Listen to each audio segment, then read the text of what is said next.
Muy buenos días a todos. Muchísimas gracias por esta invitación. Querido presidente del Foro Amancio López Seijas, autoridades, presidentes de Galicia y de Andalucía, vicepresidenta de la Comisión Europea, Margaritis, eso imprime carácter, vas a seguir siéndolo, y presidente Cedillo, autoridades, presidente del Consejo Económico y Social, miembros del Gobierno de la Xunta, sociedad civil, muchísimas gracias. Primero, gracias por invitarme a este foro porque ya es una referencia insustituible para pensar en política con calma, con altura y con libertad. Y gracias también por la oportunidad de escuchar. Aquí venimos a decir lo que cada uno considere oportuno, pero también y sobre todo a escuchar. Porque es verdad que aquí se viene a hablar, pero también se viene a reflexionar. Se viene a someter las ideas al contraste de la crítica sosegada y de la mirada de quienes tienen experiencia en sus profesiones. Y por todo ello, insisto, agradezco compartir estas horas con todos ustedes. Son, desde luego, un ejercicio de respiración democrática que es muy necesario en nuestro país. El tema de este año del foro no puede ser más oportuno, la exploración de un nuevo orden mundial. Efectivamente, estamos en un momento de transición global. Todo apunta a un cambio de época. Los equilibrios se desplazan, los centros de poder se redefinen, los mapas de influencia se redibujan y cada país debe preguntarse qué papel quiere desempeñar en este nuevo escenario. España también. En los próximos 15 minutos yo voy a trasladarles una reflexión comprometida y pensada de cómo vemos a España desde la alternativa de gobierno. Vengo aquí, pues, a decir lo que pienso. Espero que no les incomode. Y si les incomoda, le pido disculpas. Pero yo vengo aquí a decir lo que pienso. La cuestión que tenemos que hacer no es teórica, es muy práctica. ¿Cómo se coloca España en este tablero en movimiento? ¿Cuál es y con qué credibilidad? Y, sobre todo, ¿con qué rumbo? Porque no basta por conseguir estar sentados en la mesa. Últimamente ni siquiera estamos invitados a la mesa. Hay que llegar a la mesa con criterio, con solvencia y con respeto ganado. Y ahí es donde surge la paradoja. Mientras el mundo se mueve, España parece atrapada. Mientras fuera se piensa en grande, en España llevamos algunos años pensando en pequeño. ¿Por qué digo que España está atrapada? Porque si miramos dentro, lo que encontramos es un sinsentido. Una legislatura construida no sobre un proyecto, no sobre un acuerdo de país, sino sobre intereses pequeños, que hasta se reducen a intereses personales. La normalidad democrática se ha sustituido por la dependencia continua de minorías. ¿Y qué buscan las minorías? Pues ventajas particulares. Y es así, se nos quiere forzar a aceptar con naturalidad un sinfín de anomalías. No vengo aquí a citárselas, porque si no, no puedo hablar de otra cosa, pero sí 4 anomalías que a mí me llaman la atención. Se ha intentado instalar una cultura política muy peligrosa, que es la cultura de la resignación ante lo inaceptable. Como si ya no sorprendiese nada en lo que ocurre en nuestro país. Puede ocurrir una cosa que haría tambalear a cualquier gobierno en los últimos 50 años de democracia por la mañana y el doble de grave por la tarde. Y como si todo tuviera que formar parte del precio para gobernar. ¿Cuánto vale seguir gobernando España? Pues se pone. Y a esa anomalía se suma otra, que es el modo en el que el Gobierno utiliza las instituciones del Estado. El modo en el que el Gobierno erosiona la democracia, invade las instituciones del Estado y, por lo tanto, intenta que el Estado y el Gobierno sean lo mismo. Fíjense, el Tribunal Constitucional, el Consejo de Estado, la Abogacía del Estado, el Fiscal General del Estado, ya tiene fecha, del 3 de noviembre al 13 de noviembre, juicio oral, banquillo de los acusados, Tribunal Supremo. Pues, ¿cómo se utilizan esas instituciones del Estado? Pues como escudos para defenderse y como lanzas para atacar al discrepante. Tercera anomalía. Oigan, los errores continuos son clamorosos. Los errores de gestión, los ejemplos de extrema gravedad todas las semanas, pero me voy a citar a uno de trascendencia internacional. El apagón. El apagón. Sí. Estábamos reunidos el IPP, el Partido Popular Europeo. Europa estaba hablando de nuestra posición en el orden mundial y España era incapaz de encender la luz. Imagínense ustedes, yo de anfitrión, con la presidenta de la Comisión, la presidenta del Parlamento Europeo, primeros ministros europeos, y nos quedamos sin luz. Los que están aquí, si han llegado en tren y han llegado en punto, felicidades, porque que los trenes AVE lleguen a su hora en España ya es una noticia. España efectivamente está batiendo los récords de recaudación fiscal, pero también bate los récords del colapso de los servicios públicos. Y por último, otra anomalía, la parálisis presupuestaria. Jamás, y digo jamás, en casi 50 años de democracia, un presidente del Gobierno ha sido capaz de no aprobar el presupuesto y de no convocar elecciones. Hemos superado el ecuador de la legislatura con unos presupuestos de la legislatura pasada. No se puede gobernar la España del año 2026 con unos presupuestos que estaban diseñados para salir de la pandemia. Y mientras el mundo habla de un nuevo orden, en España ni siquiera somos capaces de ordenar las cuentas. ¿Y cuál es el resultado de estas anomalías, algunas de ellas que acabo de referir? Pues que el deterioro es paulatino y evidente. El deterioro de las instituciones, de los servicios públicos, de la calidad de vida, de la imagen del país, de las perspectivas de futuro y también el deterioro de la convivencia. Y ahí quiero detenerme, la tensión social. Porque no es una consecuencia colateral, es una estrategia deliberada. Insisto, la tensión social en España es una estrategia deliberada del Gobierno de España. Cuando no hay resultados que exhibir, pues se recurre al frentismo. Cuando no hay metas para unir, pues se fabrican muros para dividir. Cuando no hay logros, pues inventan enemigos. Y es más sencillo cavar trincheras que tender puentes. Es más cómodo apelar al odio que a la esperanza. Y por eso se fuerza a la sociedad a que viva instalada en la polarización. Ese clima daña, y daña mucho más de lo que nos estamos imaginando. Daña al país en lo más profundo, porque la convivencia se resiente, porque la confianza mutua se erosiona y porque la política deja de ser un espacio de solución para convertirse en un espacio de agitación.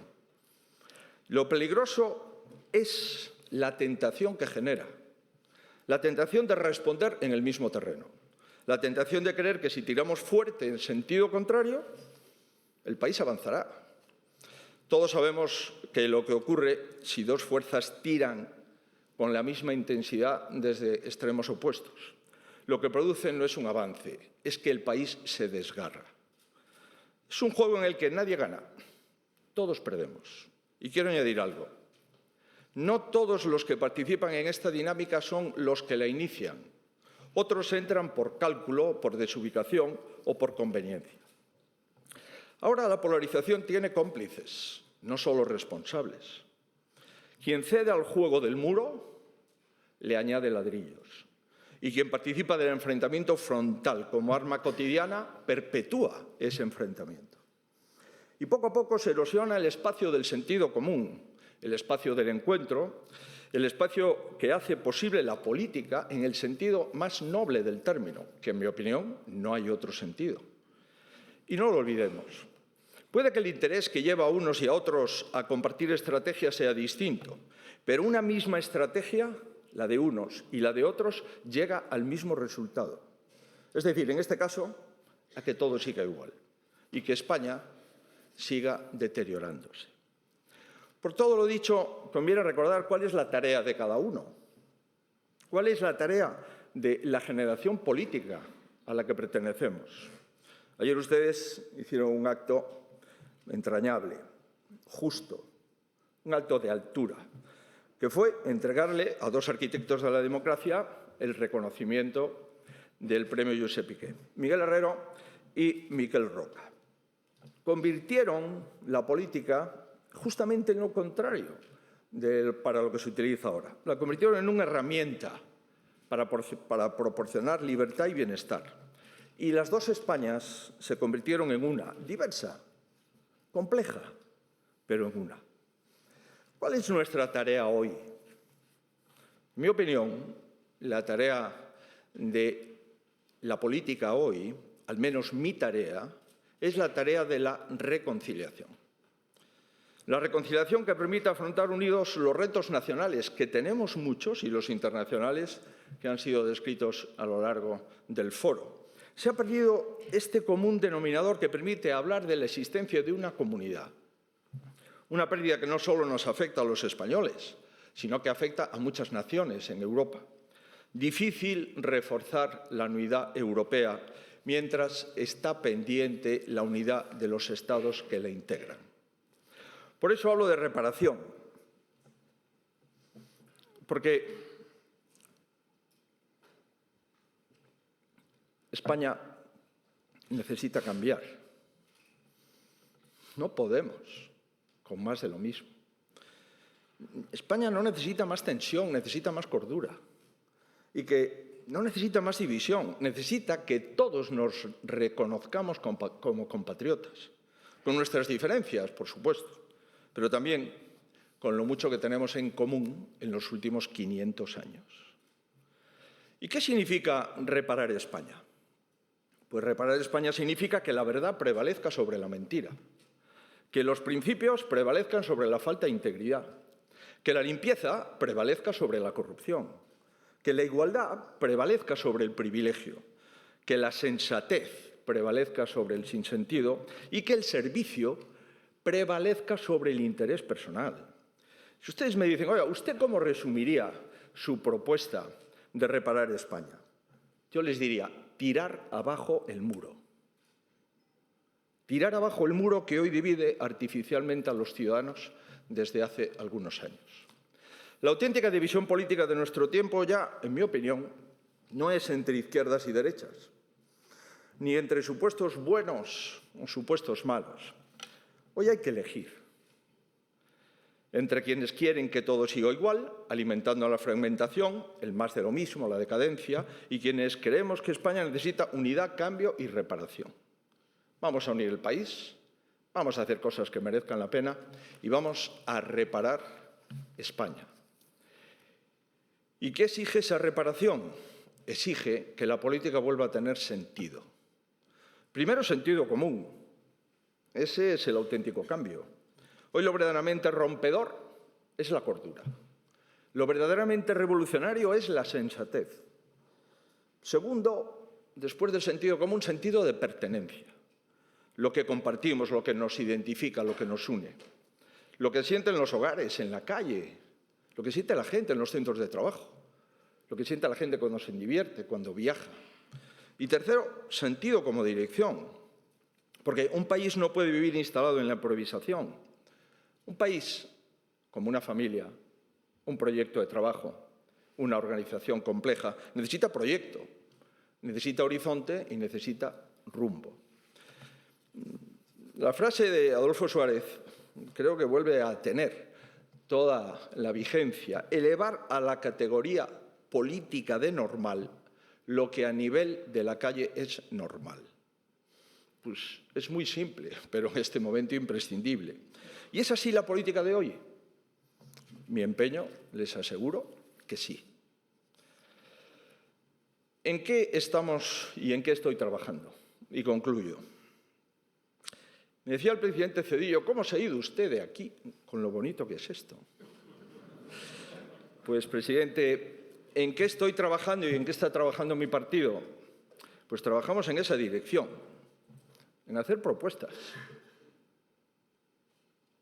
Llegué a la presidencia del partido en abril del año 22. La primera propuesta que hice ante la inflación galopante que había en aquel momento fue una actualización de la tarifa de la renta para que las rentas medias y las rentas más modestas pudieran mantener, y un ajuste en el IVA, porque la recaudación era fantástica para el Gobierno, que pagaban, insisto, las rentas bajas.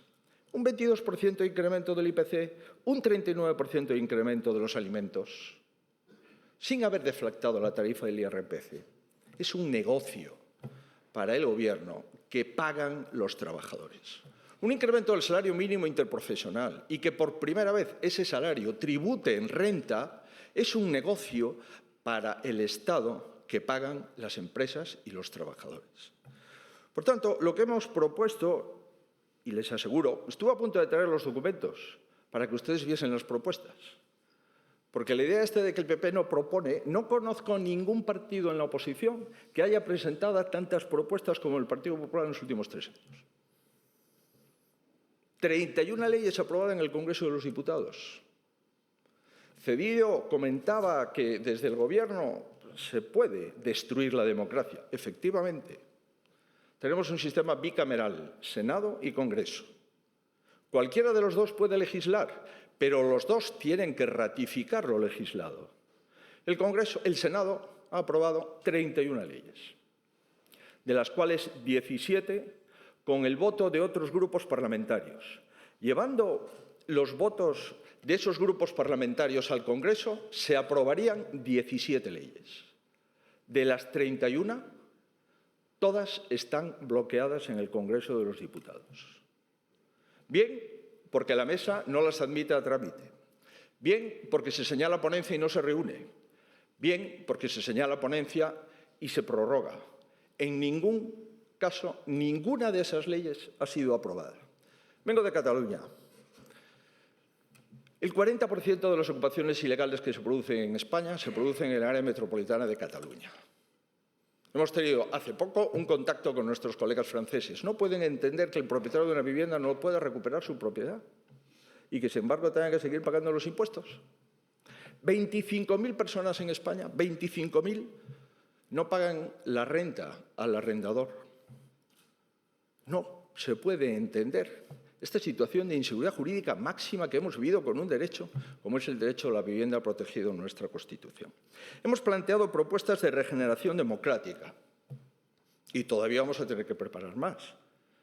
Porque cuando un fiscal, cualquiera que fuere, se le imputa, el Estatuto del Ministerio Fiscal obliga a apartar al fiscal, salvo al fiscal general del Estado. Pero de verdad que se puede interpretar la ley en sentido torticero, de que si tienes una responsabilidad menor has de ser apartado y si tienes la máxima responsabilidad has de mantenerte en tu responsabilidad. ¿Cómo se puede tener un fiscal general del Estado persiguiendo delitos si el primero que está ante un supuesto delictivo es el propio fiscal general del Estado? Pues bien, propuestas en vivienda, propuestas en regeneración democrática, nuestra ponencia política, aprobada el primer fin de semana de julio, ahí se concreta nuestro pensamiento político que estamos desarrollando. Y ahora, con nuestro planteamiento sobre, por ejemplo, el último de esta semana, inmigración. Hay muchos colegas que me dicen, oye, ¿para qué haces tantas propuestas? ¿Para qué tienes que concretar tanto? ¿Para qué mojarse si cualquier propuesta que hagas se va a criticar? ¿Para qué empeñarse en ser alternativa con propuestas concretas si lo que hay que esperar es la erosión del Gobierno y que caiga? Pues yo les contesto, no entiendo la política así. Yo no creo en esa política. Yo creo que la oposición también está para solucionar problemas, sobre todo cuando el Gobierno no los soluciona, sino que los crea. Y con esa filosofía abordamos cada cuestión. Les pongo un ejemplo. Si creemos que la política migratoria de España ha fracasado, tenemos que tener un modelo para arreglarla. Si creemos que uno de los problemas de la política migratoria es el fraude en las edades de quien de manera ilegal entra en España, debemos de perseguir ese fraude para que los menores no convivan con los adultos. Y si no se determina rápido la edad de esa persona que entra ilegalmente en España y convive con menores durante meses, es evidente que el sistema falla y quien queda desprotegido son esos menores que el Gobierno dice querer proteger. Nuestro plan de inmigración fijará un máximo de tiempo para comprobar la edad y evitar soluciones de desprotección. Y para eso modificaremos 2 leyes. La Ley de Extranjería, para poder expulsar a cualquier extranjero que se haya declarado menor de edad siendo mayor de edad, y el Código Penal, para incluir expresamente en el Código Penal la tipificación del fraude de la edad o de la nacionalidad del inmigrante. España vive en una situación límite y la política debe de responder. Y lo que necesita España es una alternativa. Porque, volviendo al planteamiento de este foro, nuestra credibilidad como nación se construye, en primer lugar, desde dentro. Si España recupera la confianza en casa, proyectará confianza fuera. Si España es fiable dentro, será fiable fuera. Si España tiene criterio dentro, tendrá un criterio fuera. Y si España es honesta dentro, se le respetará fuera. Y si España eleva la ambición colectiva, entonces podrá ser ambiciosa fuera. Y una vez resolvamos lo interior, España volverá a ser un aliado fiable. Volveremos a tener palabra, volveremos a defender los valores que fundan nuestra democracia y volveremos a proyectar al mundo determinación y credibilidad. Tenemos la ambición de que España lidere, que España influya, no que destruya o entorpezca. Querido Margaritis, somos la cuarta economía del euro. Europa no se entiende sin España. España no se entiende sin Europa. ¿Y qué queremos? Pues queremos liderar el atlantismo europeo, con determinación, con inteligencia, con diplomacia, en un complejo escenario global. Queremos dejar de ser un problema para nuestros aliados. Es que no podemos ir a una reunión, decir que estamos de acuerdo y en la rueda de prensa decir que no estamos de acuerdo y que lo vamos a incumplir. Y además, considerar torpes e ineptos a todos los demás jefes y primeros ministros que se han comprometido a hacer una cosa en la que uno dice que se puede hacer por la mitad. Pues bien, queremos volver a estar al lado de lo correcto en la relación con Hispanoamérica. Querido presidente Zedillo, España no puede aceptar el fraude electoral producido en Venezuela. El Partido Popular Español, a través de los colegas del IPP, hemos llevado al Parlamento Europeo una resolución para que se votase a favor del reconocimiento del presidente electo de Venezuela y en contra de una autocracia como la del presidente Maduro. No podemos aceptar, siendo el puente con Hispanoamérica, que el Gobierno de España sea un gobierno que hace negocios y que tiene intereses con una dictadura hispanoamericana. Termino ya. Efectivamente, el mundo está en transición. España también. Pero mientras el mundo busca un nuevo orden, España no puede resignarse a este desorden. El reto de este país no puede reducirse a que un gobierno aguante unas semanas más, aguante unos meses más, aguante unos trimestres más. El reto es lo contrario. El reto es construir una España que funcione, una España que confíe en sí misma y una España que se reconozca. El impulso que empuja a muchos a entrar en política es el deseo de arreglar el mundo. Desde luego esto es muy ambicioso y muy utópico. Pero si cambiamos las cosas que tenemos cerca y si todos cumplen su deber, entonces podemos arreglar cosas. Y créanme, reparar España ya sería una enorme contribución al mundo. Y ese es, desde luego, mi compromiso. Es a lo que me dedico. No me dedico a otra cosa. Nuestro compromiso es que del imperio del ego pasemos al imperio del sentido común. Que todos nos sintamos parte de algo común y tengamos una dirección común. Yo hoy no vengo a prometer que arreglaré el mundo, ni siquiera que optaré al Premio Nobel de la Paz, lo aseguro. Pero sí puedo prometer algo mucho más realista, más cercano y también urgente. Yo les puedo prometer que mi compromiso es arreglar España, reparar España. Y que al hacerlo, con humildad, con propuestas y con hechos, el mundo que venga será un poco más habitable, será un poco más justo y también será un poco más nuestro. Por eso, una de las naciones más antiguas del mundo y una de las naciones que puede ser de las más influyentes del mundo no puede vivir en este desorden. Muchísimas gracias.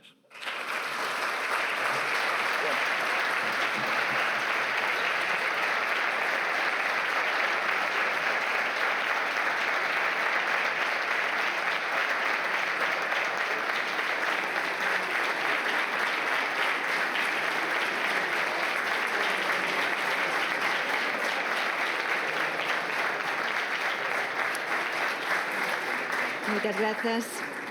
Hacemos ya una pausa para la comida. Continuamos el foro a las 4:30. Aquí